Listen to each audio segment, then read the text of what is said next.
Good afternoon. I'd like to open the afternoon plenary session. You know that child maltreatment is usually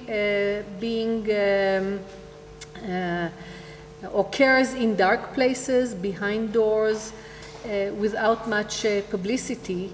However, its reflection in the media paints it in very different and complex colors and dimensions. And I would like to introduce Dr. Carmit Katz from the School of Social Work at the Tel Aviv University, who kindly agreed to organize a very interesting, fascinating panel about child maltreatment and the media, the reflection about it, and the phenomena and its implications. So I would give you the floor, and I would like to thank you all for coming here today to share with us this knowledge. Thank you, Anat, and thank you all for staying this late to come and share with us our panel. I'm very fortunate to share this panel with amazing colleagues. First of all, to Talia Glicklich, who was a central partner through all the planning and dissemination of this panel. So thank you so much. And to my magnificent colleagues, Isabel Seri-Levy, the national coordinator in the Ministry of Welfare in Israel, Ushrat Shoam, a senior prosecutor in the DA in Jerusalem district, and Yael Scherer, the creator of the movie Dirty Laundry. So our main aim for this panel today is to start to discuss about the reflection and the coverage of child maltreatment in the media. And by saying that, we will try to share with you our own experiences and thoughts about this. And then we would like to open it for a discussion with you and maybe to think together as a group of practitioners, both from the practice and the academia, what can we do together in order to improve the situation where we're at. We will start by a short taste of a study that I carried with Talia Glicklich on child maltreatment coverage in Israel.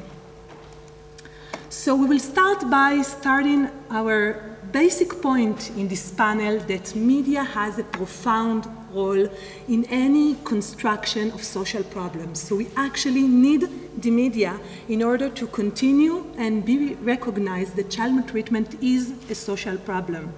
The media can have a profound role in any prevention efforts that can be made, and it actually, if we can think about children and parents that are exposed to the media, and they can see what kind of stories, narratives, perceptions are shaped there, it can maybe facilitate disclosure, it may promote the use of services, and studies actually show us that many times the media provide a lot of basic information that parents sometimes hold about child sexual abuse. And I would like to give you an example from a clinical context.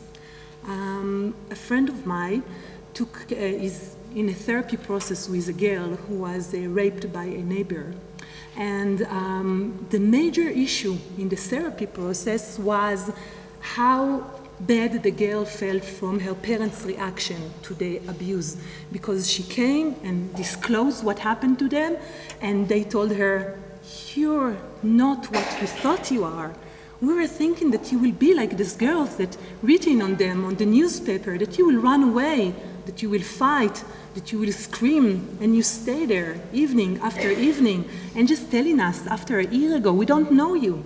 And this disclosure experience shaped this whole girl experience of what it is for her. So while talking to her therapist, so the therapist again and again asking her about what he did to her, and she's saying, "No, this is not the main theme. I want you to talk to me about how my parents reacted to this. This is the story. He's a bad person, okay, but I want to talk to you about how they reacted to me." And we know from many studies that parents perceive about child sexual abuse from the media, whether they cover about children that fight during an abusive incident. So maybe they will expect their children to fight when they're being assaulted. But actually we know that most of the children will freeze or flee and won't do fight. So many times the media can impact how parents feel about it and how they will react to their children. And more than that, we know that us, as practitioners, many times get our most basic information from the media. So we got to the point that we know that media is important and we need to learn more about the media and to have a better control on it. So in our study, the theoretical framework was the framing theory. And what the framing theory basically means is that in every coverage that we have in the media, we can have two main frames. One frame is episodic frame. The episodic frame telling us that the coverage focus on very unique characteristics. For example, episodic framework of child maltreatment can be this stranger took this girl, he kidnapped her from school, and she ran away in the forest and someone picked her out. Okay, so as you can see, the episodic coverage putting the focus on specific details, very unique details, something very in the individual level of the coverage. This is versus thematic framework. This coverage relates to something that relates to all levels in the children's lives. Okay, for example, a child was neglected in the neighborhood. Okay, this neighborhood is known as neighborhood with difficulties, and they were referred to different social workers, and there was the involvement of this practitioner. So you can see in the coverage that there was they addressed all levels in the child life: the children, the community, the family, the professionals. And the first question that we wanted to ask ourselves is, what kind of coverage do we have here in Israel? So what we did basically, we analyzed coverage of child maltreatment from the last 2 years, and we relate only to coverage in the online media. Okay, so we go to news sites like Ynet, Walla, Energy, and Haaretz in 2014, 2015, and we took all the coverage of child maltreatment and started to analyze everything. Why we went to the online media? Because we wanted to analyze the talkbacks as well, and this is something that I will share with you, and to see how it shaped the public policy, whether we can taste the shape of the public policy.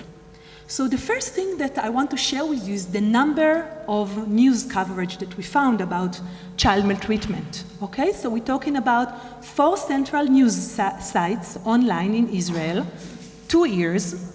Okay, in 2 years we have approximately more than 15,000 referrals to child forensic interviewers following maltreatment. Okay, that means more than 30,000 in 2 years.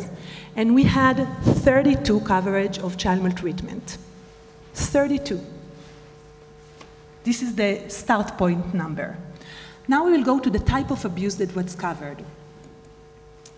So nearly 20% was talking about any kind of abuse. They didn't specify it. But as we expected, most of the coverage was related to sexual abuse. A bit more than 20% to physical abuse. A bit more than 3% was to multiple abuse, and nothing about neglect. Neglect is being neglected as well here. And our next question was whether the framing theory was episodic. You remember that I told you the episodic was very specific on the individual level, or whether it was thematic, so it relates to different levels in the child life. What was the context of the coverage? And more than 60% of the coverage was episodic, meaning that it relates to very individual, unique characteristics of the abuse, and wasn't relating at all, nearly related to the episodic one and to a macro level. And just to better understand what it means that by episodic coverage of child maltreatment, there is unintended consequences that the audience will feel absolved of responsibility for social problems, because the responsibility is so attributed to other figures, okay? Because if I read in a coverage that this specific person was stranger and so dangerous, it cannot happen to me. Or if it's happened in this dark place and the girl was kidnapped, so it cannot happen in my neighborhood. And it's something that I put in a distance from it because it's not my responsibility to take. But we know, all of us that sitting in this room know that child maltreatment is a risk for every one of us, no matter where we live, who we are, what our socioeconomic level is. Child maltreatment is a risk for every one of us and for our children. And by making an episodic coverage, we're getting this notion farther and farther from us. Another question that we ask ourselves that whether the journalists put an effort to write something about solution. Did they offer any solution in their coverage? The solution can be individual solution, like this person should be in prison, or solution can be societal, like there need much more resources to the prevention of child abuse, or whether the solution was missing from the coverage.